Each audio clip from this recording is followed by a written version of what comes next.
and then hand it over to Chris Mooney to close the meeting. I'm just going to add on this question. I mean, I think there is, again, in the long-term efforts to try to make the scientific community more aware of the responsibility to communicate. There are a lot of efforts. I'm involved with a group, Council for Advancement of Science Writing, and we take journalists and others to scientific audiences, universities and such, and bring these scary reporters in and have a conversation. And the most effective one, we did one at Yale recently, and I usually try to recruit a discussant who's a scientist who's actually had a good relationship with the media and who is a prominent leader in the community. And we had one of the deans at Yale get up and sort of challenge the audience, which were a lot of people doing animal research who are particularly and probably wisely frightened of what they should say. And he kind of said, you've got to step out and take this as a responsibility. And he said, I don't know of anyone, please cite me the cases of people who have not gotten tenure because they've been misquoted one time. So we need to kind of get, in all of these spheres, beyond the us and them thing. And I do think there, in some of these most contentious areas, and it's not a problem, that's why even science journalists, many prefer to do gee whiz, fun, astronomy and other things where they don't have to write about these messy issues. But if you're going to jump in and cover it, I think there are many in the scientific community who are stepping forward, and many of the science organizations are realizing they need to get these weight of evidence statements out there, as they did actually in the case of the HIV/AIDS epidemic.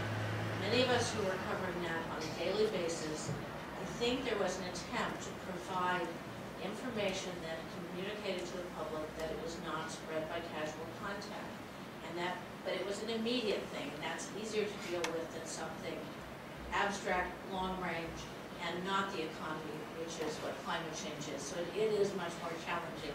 Doesn't mean we don't have to try really hard. So I think people are trying, but Phil is also right that Margot Roosevelt did say on this panel that we had, the commenters are never scientists. It's just all of this, and maybe people are just, wringing their hands. But this is the LA Times. It's a good place to comment if you're going to try to correct some misinformation by this comment constituency who are anti-science.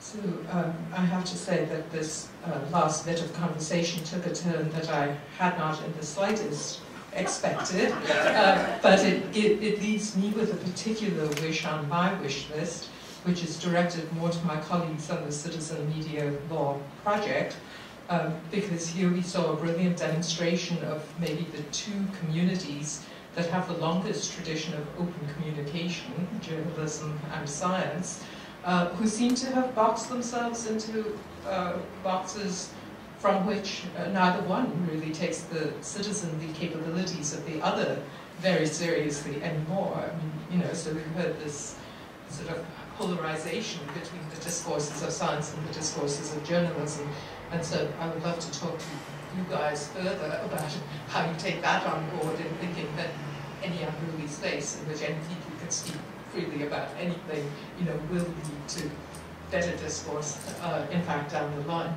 But let me turn this over to my co-conspirator now to tell us all what we've heard and where to go next. Summarize that.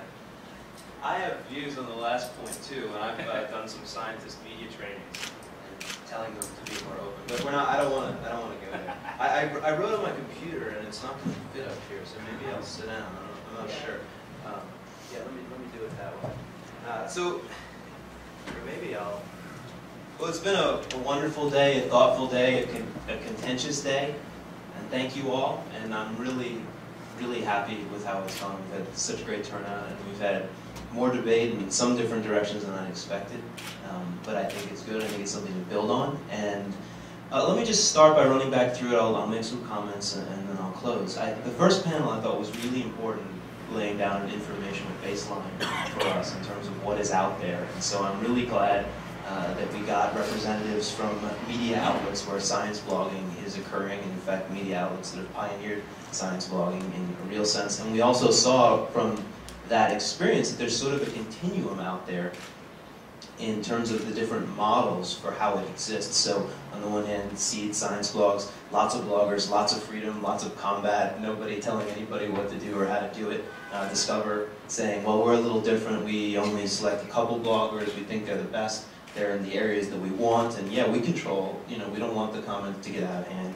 And then you have, the Boston Globe saying, well, we actually editorially control what the bloggers write and edit them, which neither Discover nor Seed does, and we also are very, very concerned about comments. So it shows that the blogging itself has different norms, and it verges closer to and further from traditional journalism, depending upon whether it's at a more traditional journalistic outlet or whether it isn't. So it's important to actually have a sense of that diversity that's out there to begin with. And so I'm glad that we got that. And then we really pretty quickly launched in our two middle panels into something like, oh, my computer went to sleep, like critique and evaluation. And it's weird because the second panel and third panel were by name on different topics, but they actually seemed like they actually were on the one hand, on the other hand.